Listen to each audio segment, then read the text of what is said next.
Welcome to Embedded Garage. Get ready to build something amazing. About direction register and different other register which are associated with the with any port of the Atmega 16 or Atmega series of microcontroller, and we discussed about this direction register that was DDRX, which is used to set the direction of any individual pin of that or the entire port of the microcontroller. Now there is another register which is also associated with the port, and it is port. So sorry for it may be a little confusing when I will be saying port and the port register. So I will be writing port when I'm talking about register in all capital letters. Okay, so there's another register which is associated with each port of the microcontroller, and that is the port register, and here X represents the port name. Okay, so as we know, there are 4 ports associated there are 4 ports in Atmega 16. So 4 port register associated with each port will be port A, port B, port C, and port D. Okay, so these particular registers are used to send either 1 or 0 to the microcontroller pins. Okay, and we will learning how to do that. So let's say we have the content, or let's say we are talking about port C register. Okay, now if we have DDRC content as 0xFF, okay, so that means it is corresponding pins are, or the value of individual pin will be 0, 1, 2, 3, 4, 5, 6, 7. Okay, this one is extra. All are 1. So each this means port C will act as output port.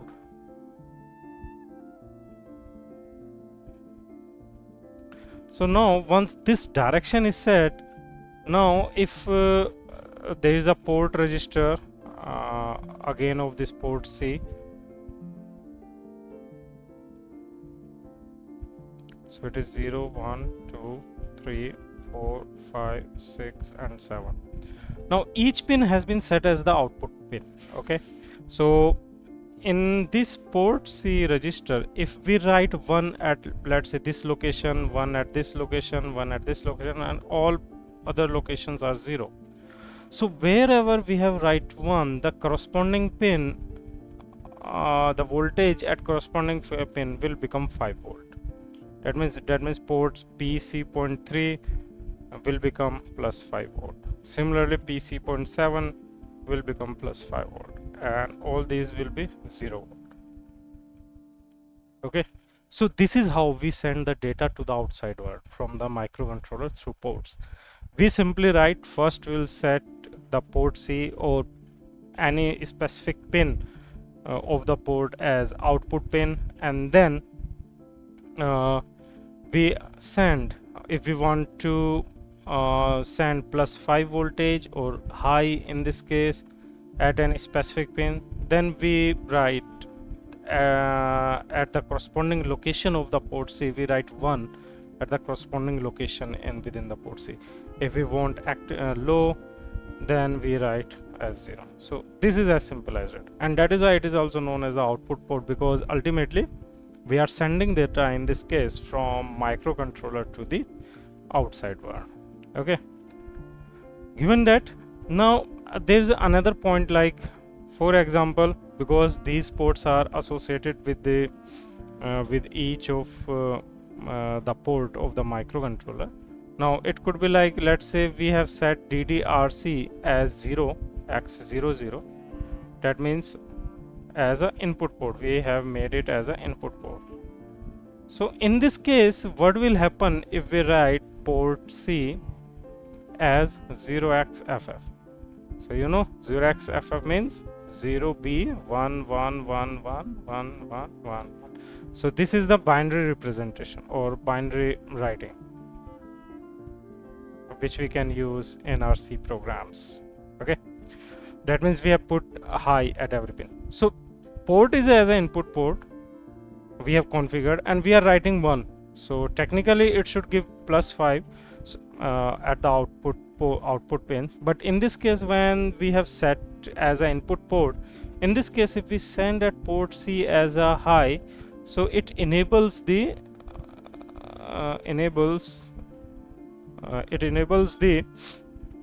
internal pull-up register of the port. Internal pull-up register. Okay, so we will talk about what exactly this internal pull-up means when we will be dealing with the input port programming, but for time being you can know, like if so there are dual function of this port C.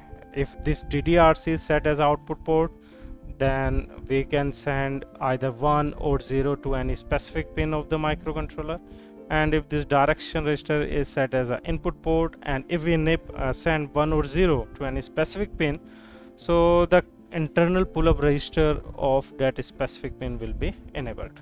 Okay, now coming to an example, because ultimately we can understand the basic concept with the help of an example only.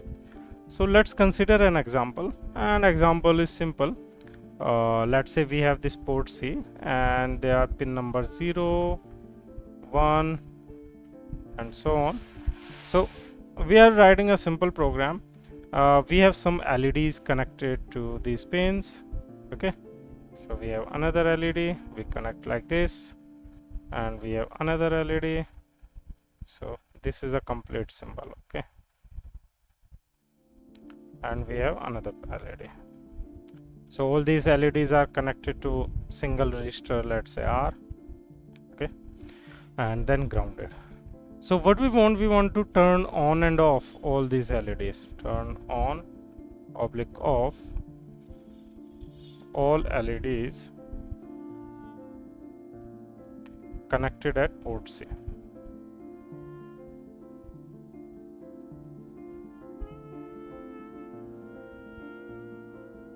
Okay, very simple program, and this is its hardware register. So in embedded, it is always to create a design, only then we can write a good program. If you want to do opposite, like you wrote a program and then want to create the design, that won't work. Okay, so it is always create a design, finalize the schematics, and then write a program accordingly. So right now we have finalized the schematic, like where all the LEDs are to port C, and then we want to turn all those LEDs on and off. Okay, so now there are certain steps to do that. Okay, so and we will follow these steps in the programming as well. So the step 1 is always like, as we discussed in our earlier lecture, find the direction of register, find the direction of pin. Okay, find the direction of pin / ports, because right now we can talk about entire port or individual pin. So here all the pins, LEDs are connected to all the pins, right? And in order to turn an LED on, we have to send 1 at that particular pins. That means we have to apply +5 volt there, and in order to turn it off, we want to send 0 or as a 0 volt. That means if we write +5 volt, the LED will turn on. If we write 0, LED will turn off. So in this case we are sending data from inside of the microcontroller to the outside world. So in that case, all the this port C should act as a output port. So first of all, we need to find the direction. We have decided its direction will be as output port. Now we need to find the content of DDRC. Okay, so in order to find the content of this DDRC, we will write it. We will go by simple logic. Okay, and these are 7, so we'll write 1 here, 1 here, 1, 1, 1, 1, because all the pin will be 1. So the content of the DDRC will be, yes, you are right, 0xFF. Okay, so now we know the content. Now we need to find like what we need to send in order to turn on and off. So step 2, find the value for port. Okay, so we are talking about port C, so for port C. Now there are two cases. We want to turn the LED on, so on case is different, and then we will talk about the off case when we want to turn all the LEDs off. So again, what we'll do, we will simply write the register representation. Okay, 0, 1, 2, 3, 4, 5, 6 and 7. Now as we have already discussed, in order to turn on we have to give +5, and +5 is given by when we write 1 in the corresponding pin bit location. Okay, so we have to write 1 at all the location. So if we write 1, so all the LEDs connected to port C will get turned on. So the content of the port C will be port C equals to 0xFF. So this will be the content of port C if we want to turn all the LEDs on. Now talking about the case of for off, so again we will write like this one. Sorry for my drawing. 0, 1, 2, 3, 4, 5, 6 and 7. So if we want to turn off, we have to apply 0. So 0 means 0 volt low, so we'll write 0 here. So the content of port C will be, in order to turn all these LEDs off, will be 0x00. Okay, so now we know all the things like direction register, we have know the port C register. Now we are good to go to write a small program. So what we'll do, I will write some pseudo program for this lecture only because it is our first. So let's write a C program for doing this.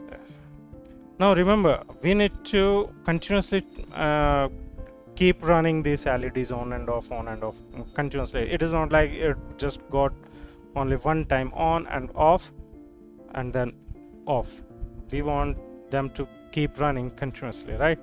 So in C program we will simply include header files stdi.h, avr, conio.h. I will write about these header files in a AVR studio when I'm writing a program. Let's jump to main. So we'll talk about int main. So within main, first is the direction register, so that is very simple, we have already known. So ddrc equals to 0xFF. Okay, now as I just said, like we want this program to run continuously. It is not like only one time activity, it should run continuously. Okay, so what we'll do, in microcontroller programming there is always a infinite loop because we don't want this our main program to end. Okay, so we'll write while 1. So through this our programs will keep running. Now I will write port C equals to 0xFF. Okay, so this will on LEDs, this will make LEDs on, and then we will write port C equals to 0x00 and it will off LEDs, and that's it. Now let's close up loop and close the main. Now let's go through it again. We set the direction, fine. We go while loop, port C on, okay, port C off, it will go again on, off, on. Yeah, everything looks fine. But wait a minute, let's see how, one more thing from timing perspective. Okay, so let's say this is an instruction. Soon after this instruction we are sending this instruction. Let's say our microcontroller is running at 1 megahertz clock and the machine cycle, which we have already discussed, will be of 1 microsecond. Okay, now let's assume this particular port, though it will take on near about 1 microsecond, it will take, let's say, 5 machine cycle to execute, and similarly this instruction will take 5 machine cycle.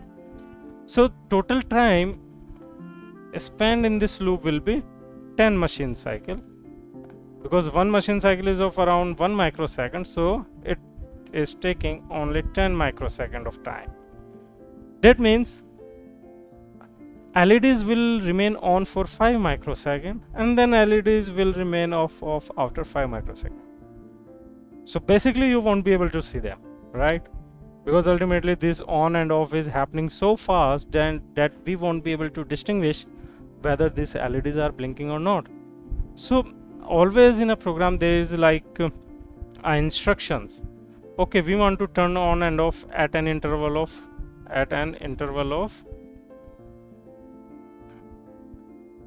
let's say 1 second.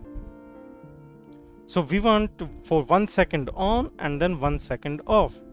So what we need to do, we have given this instruction. Now we will provide a delay. So as I said, it is a shadow program. So right now I am assuming it is normal instruction. Delay in millisecond. Okay, underscore delay underscore. There is an instruction in C for this particular compiler. So it provides delay in millisecond. So for 1000, so this will provide a delay of in microsecond, and then it is a delay again 1000. So again this program will provide the delay of 1 microsecond. So what will happen? Let's think about it again. We turned on the LEDs, and then we are waiting for 1 second. So for 1 second LEDs will remain on, then we have turned the LEDs off, and then again we are waiting for 1 second. We are providing a delay, so LEDs will remain off again, and then it will turn them on again. So now the LEDs will blinking on and off at an interval of 1 second. One point I wanted to highlight here, this kind of delay is the software delay. Okay, and this is not precise. So when I'm saying precise, so it is like this is a 1 second delay, but not exactly 1 second. It could be like 1.005 second. So 1 second and 5 millisecond. Okay, so these are the software delays which we provide with the help of a for loop or something. Internally something is happening. There is another kind of delay which is a hardware delay, which we generally provide with the help of our timers and other hardware component of the microcontroller, which we obviously discuss in our future lectures. So for right till that lecture, till we talk about hardware delay, we will deal with this software delay only, but you should know about it, like these are not precise and these are only the software delay. So this is how we will write a program to turn on and off the LEDs of our which are connected to our microcontroller. So very easy. I hope you understand a lot from this lecture. So in our earlier upcoming lectures, we will write a C program for the same, and we'll also simulate the same thing on a hardware and on a RTOS software. So that's it for this lecture. Thank you.